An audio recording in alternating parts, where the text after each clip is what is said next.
The disappointment after the World Climate Conference in Glasgow in Scotland is big. There is no longer any talk of an exit from coal in the Climate Pact. The United Nations is certain that it couldn't have been.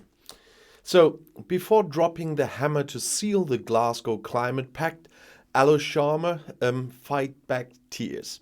"I beg your pardon for the way that went," said the British president of the World Climate Conference on Saturday evening. Shortly beforehand, China and India had taken some of the effects of a last-minute sentence about the end of coal that had already been celebrated as historic. In the final declaration of around 200 countries, there is no longer any mention of phase out, but only phase down. Several countries are outraged by this bitter pill. They accuse Sharma of duping them. In this way, they will be deprived of the decision that they would have probably carried home, says the representative of the Pacific Marshall Islands, Tina Steege. They only agree because other elements of the text are a lifeline for the people in their homeland.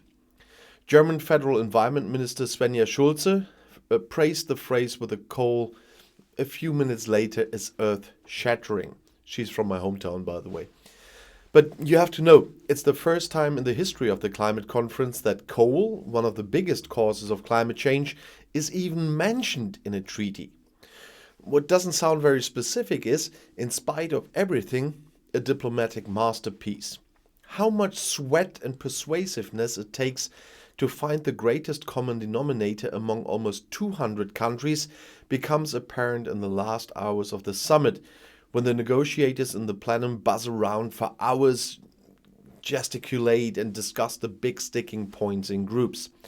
The US Special Envoy for the Climate, John Kerry, pulls back and forth, a word to the Chinese negotiator here, a pat on the back with President Sharma there, and until the end of a text that many describe as not perfect, but on which no less than the future of the planet should depend.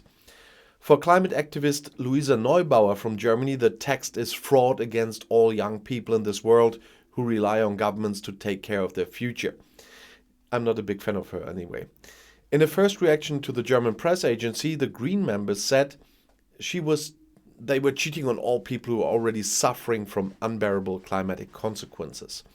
"If we don't act today, very scary things will happen in the future," warns the negotiator from the island state of Palau, threatened by rising sea levels in the last meeting before the vote.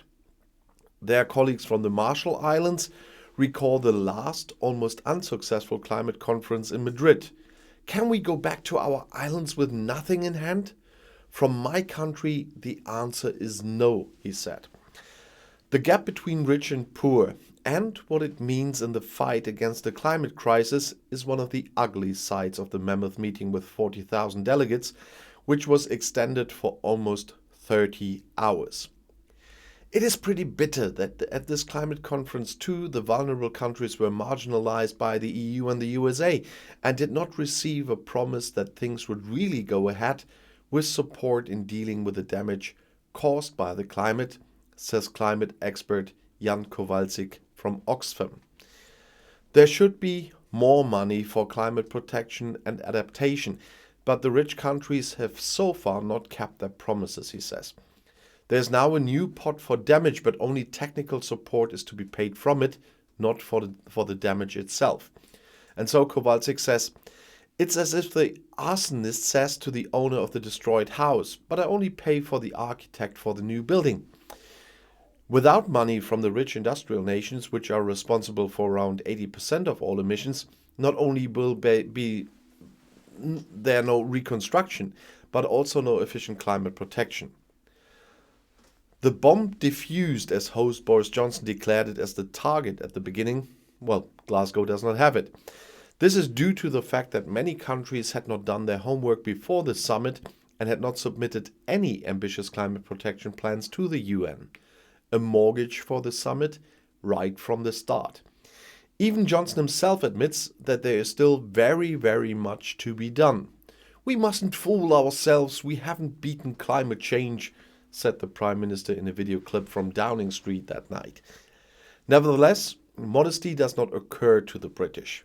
I hope we will look back on COP26 in Glasgow as the beginning of the end of climate change.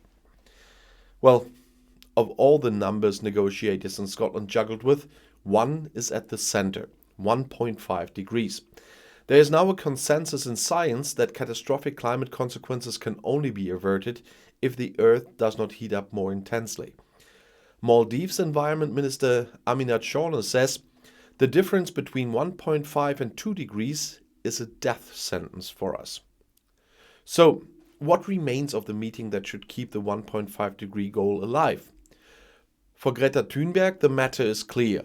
Blah, blah, blah. A judgment that the climate activist had already passed long before the hammer fell in Glasgow, because what the states have been doing or promising so far is nowhere near enough. Therefore, improvements should be made by the end of next year. The next summit is scheduled for November 2022 in Sharm el-Sheikh in Egypt. However, EU Climate Commissioner Frans Timmermans said in Glasgow that he had little hope for the future of his grandson, whom he had shown the world's cameras on his cell phone the day before. Although he is disappointed with the call formulation, he's also impressed that the states have come to an agreement again in the end. It doesn't stop there, said the Dutchman after the decisive blow from the hammer. This is just the beginning. Well, everybody will have to hope for that one.